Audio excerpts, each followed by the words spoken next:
Hello, this is Taha. This is Anaina. This is Movie Masala. And we're here to yap at you about films we watched recently. And today we're doing Drip Like Coffee, directed by Anais Kisco. What does that mean? I like talking to you. I like to get to know you more, see what's beneath the surface. Would it be weird if I sit next to you? So is your girl now? Let me know what's up. I feel like I deserve some answers. She's not my girl. I know you're still seeing her. Just say it.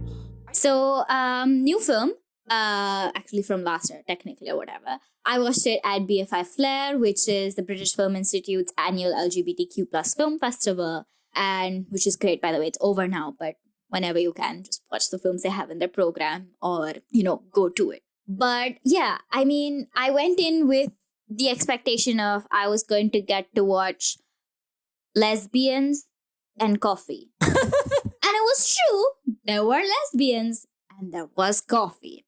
Expectations met. Exactly. But I'm not going to lie, I was expecting it to be a lot better than it was. 15 minutes into the film, I'm thinking, what's going on here? And just to give an overview of the plot, basically, this woman, she works at a cafe, like a very fancy, artsy-fartsy Cafe. Brooklyn cafe. Yeah. And she has a boyfriend who kind of is deadbeat. He's not deadbeat in the sense that he has no job and steals all her money, but he is deadbeat in the sense that he's still at uni and lives off of her because he doesn't want to live with his mom. So he lives with his girlfriend in her room who's living in her aunt's house. Got it. It's giving deadbeat boyfriend in the truest sense. And one day, a new woman appears at the coffee shop as a new employee. And they have this sort of chemistry between them, which kind of grows and grows and grows until ultimately, they end up starting a relationship. However, this relationship is polyamorous. Ooh. Because not only is girl number one still with her boyfriend, but the other woman also has a partner. Now, only one of these relationships is openly polyamorous. I don't think this is what polyamory means. That was my problem with it, where they were saying it was polyamorous and that they wanted to experiment. And for both women, it was a lot of, so Kali, who is the first woman who originally worked in the cafe, who has the deadbeat boyfriend, basically. For her, a relationship with Mel, who is the woman she kind of becomes attached to and, quite desirous about, she is experiencing new things. She's feeling passion that she's never felt before for a woman. So she's kind of like, what's this about? What's this about? She still has her boyfriend who's living off of her.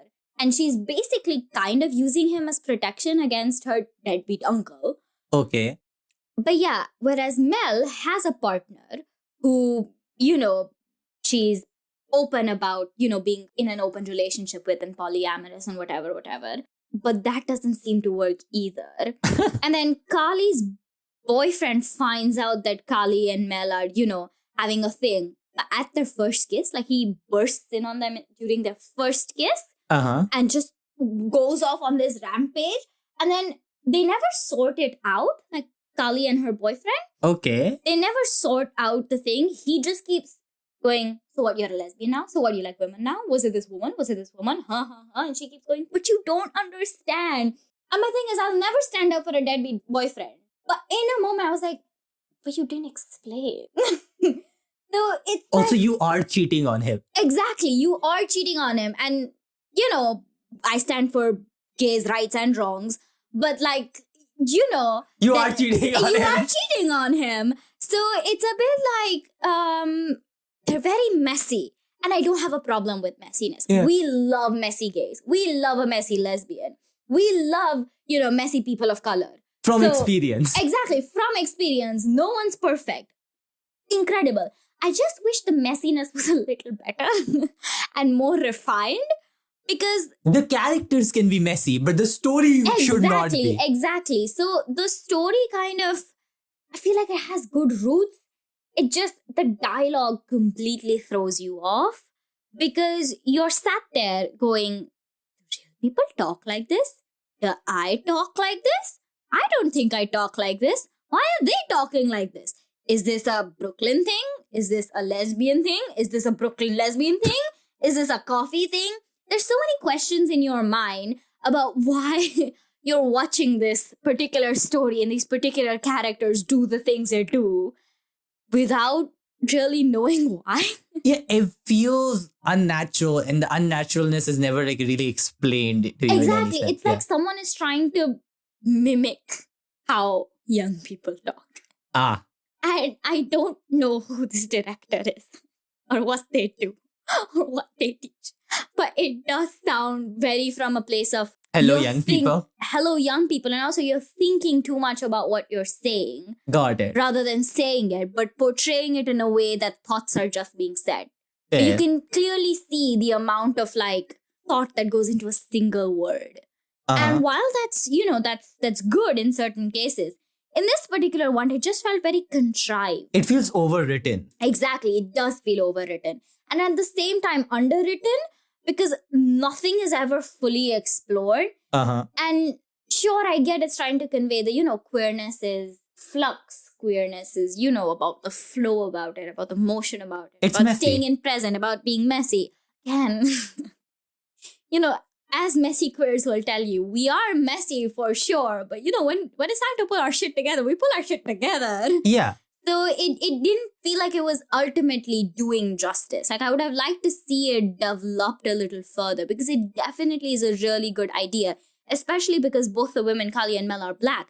And it's so rare to see Black women loving women relationships on a big screen, right? There's barely any. And when there are, people don't watch them. So, I mean, it was great to see this on a big screen in the biggest cinema room at the BFI. But yeah, I just wish it had been done better because I feel like if you are telling a story, that has such meaning or that could have such an impact, you should try to tell it as best as you can. It feels like I love the representation, but it feels underrepresented and it feels badly represented. I wouldn't even comment about the kind of representation that is because I wouldn't know how, I haven't spoken to Black people or Black lesbians or Black women loving women, what they feel about it. Yeah. Which is why I can't comment on the representation. But I think I can comment on the fact that there's a better way to tell a story. Fair. Whatever kind of story it is. Fair. So I like the fact that we got to see two Black, dark-skinned women being passionate for each other and being really close and intimate. Yeah. Just, it needed something more. And what was there needed to be just like a tad bit better for it to just be a good film. But yeah, I've never seen the actors before. Okay. So maybe acting could have been better as well. So not only did the dialogue sound kind of contrived. Sometimes there's like dialogues that are bad, but an actor makes them sound brilliant. Yeah. Me with We Live in Time. Exactly. Yeah. I don't agree with that, but that was your opinion. But yeah, it's a similar kind of situation where like the dialogues don't feel great, but the actors make it better. I don't think that was the case here because I don't think the actors made it much better. Ironically, the best actor was Mel's partner. This is the same vibe of like the best acting, in my opinion, in the Barbie movie is Ryan Gosling's Ken. Right. And also there was this, oh my God, I've got to give this person credit where credit is due. Apart from Mel and Kali, there's a third worker at the coffee shop who is the funniest person I have ever seen. Basically the person who kind of does the comedic relief for the film. They are so funny. I think they could have single-handedly saved the film if they had more scenes. Because every single time they were on screen, just from their expressions and just from like their body language, they were making the entire room cackle. And I feel like that's way more than you can say for the two main characters. But yeah, so there were definitely really good bits of this film. I just wish they'd been capitalized on. I would just wish they had been, expanded a little more. Or they'd just been the film, man. Because I would have loved to see two hours about that comedic relief like life. Because sometimes where you're like, the side character. Yeah. Exactly. So there were definite, I'm not saying this film was shit. It was great in certain bits. But like I said, dialogues could have been better. Acting from especially the main actors could have been quite better. And I think in general, the direction was fine. The music was great. The direction was fine. And this may be a budget issue, but I feel like this film could have done with a little bit more work.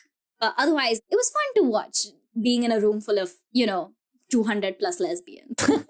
Okay, so at least it didn't feel, I hope it didn't feel too long. It didn't feel like it dragged. I feel it could have been longer. It would have benefited from being longer, I feel, to flesh out some of the bits a little bit better. But yeah, that's all. So those are our thoughts. Thank you for tuning in.